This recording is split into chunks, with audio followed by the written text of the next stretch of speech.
क्रांती सम्राट, आपल्या हक्काचे व्यासपीठ। ताज्या बातम्या, मनोरंजन आणि व्हायरल बातम्यांसाठी क्रांती सम्राट न्यूज चॅनल आजच सबस्क्राइब करा। इन्कलाब जिंदाबाद, इन्कलाब जिंदाबाद, इन्कलाब जिंदाबाद।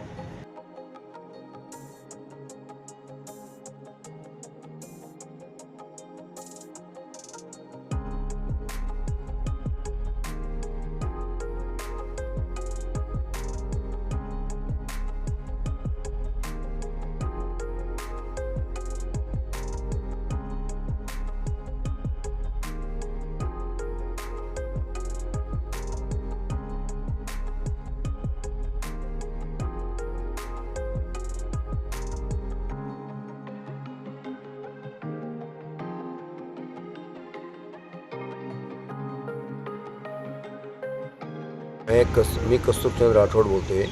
माझ्या गटराचं काम कमीत कमी 5 वर्षांनी झालेला नाही आहे। वारंवार नगरपालिकाला कंप्लेंट देऊनसुद्धा नगरपालिका गटराचं काम चालू करत नाही। तर नगरपालिकाचं अंडर असं म्हणणं आहे का आम्हाला कुठलाही ठेकेदार कॉन्ट्रॅक्टर भेटत नाही। तर का कॉन्ट्रॅक्टर भेटत नाही त्यांना? कारण काय का जर तुम्हाला कॉन्ट्रॅक्टर ठेकेदार भेटत नसेल तर ती यादी घोषित करा का टेंडर भरण्यासाठी कुठले आमच्याकडे कॉन्ट्रॅक्टर या ठेकेदार नाही आहे। प्रत्येकाकडे अधिकृत ठेकेदार किती आहे त्याची लिस्ट नगरपालिकाने आम्हाला द्यावी। जर ते अधिकारी ठेकेदार काम करत नसतील तर त्याची लिस्ट द्यावा ब्लॅक लिस्टमध्ये टाकावं त्यांना।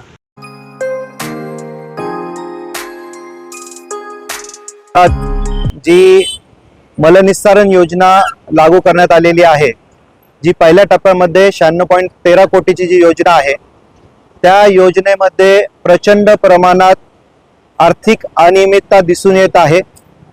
त्याच्यामध्ये प्रशासनाचे खूप दुर्लक्ष दिसत आहे आणि जी योजनेचं जे काम आहे ते अतिशय निकृष्ट दर्जाचं काम आहे।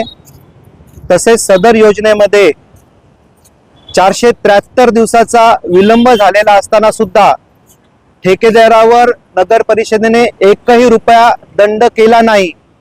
त्यामुळे आम्हाला शंका निर्माण होत आहे। त्या सर्व मागण्यांसाठी आम आदमी पार्टीतर्फे आम्ही आज खोपोली शहरामध्ये उपोषणाला बसलेलो आहोत। नगर परिषदेने जे त्यांच्याबरोबर आमची चर्चा झाली होती, पहिला एक वेळ आमची चर्चा झाली आहे, पण त्याच्यामध्ये त्यांनी जे आम्हाला उत्तर दिले ते आम्हाला संतुष्टीकारक उत्तर दिलेले नाही आहेत। सदर योजनेमध्ये प्रचंड अनियमितता दिसत आहे। परत योजनेमध्ये जे काम करण्यात आले ते अतिशय निकृष्ट दर्जाचे काम आहे, तर त्याची व्यवस्थित चौकशी व्हावी। थर्ड पार्टी टेक्निकल ऑडिट आमच्या समोर करण्यात यावं। रिबाउंड हॅमर टेस्ट आणि कोर कटिंग टेस्ट करण्यात यावे। त्याचप्रमाणे सोलिंग पीसीसी काही भागांमध्ये न करताच त्यांनी पाईप टाकलेले आहेत, तर ते सुद्धा चेक करण्यात यावे अशा आम्ही मागण्या काही केल्या होत्या, परंतु त्या मागण्या अजून मान्य करण्यात आलेल्या नाही आहेत। आणि जे ठेकेदाराने जे विलंब केलेला आहे 473 दिवसाचं, त्याचं 4.81 कोटी रुपये ठेकेदारावर दंड होतो। ते दंड नगर परिषदेने कोणत्या नियमाखाली माफ केलं ते आम्हाला अजून काही कळलेलं नाहीये। सदर ठेकेदाराकडून 4.81 कोटी रुपये दंड वसूल करण्यात यावा ही आमची मुख्य मागणी आहे। नगर परिषदेने एवढी मोठी म्हणजे जवळपास 100 कोटीची योजना आहे।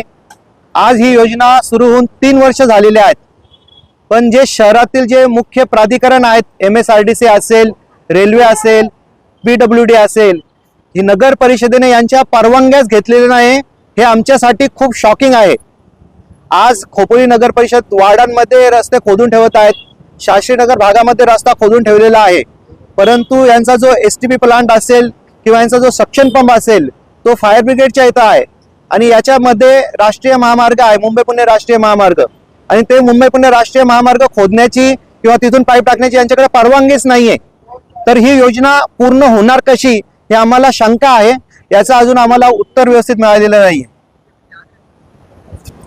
आमचं हे उपोषण आमरण उपोषण असणार आहे जेव्हापर्यंत आम्हाला संतुष्टीकारक लिखितमध्ये उत्तर भेटत नाही आणि ज्या आम्ही मागण्या केल्या त्या मागण्या आमच्या मान्य होत नाही तेव्हापर्यंत आमचं हे उपोषण चालूच राहणार आहे।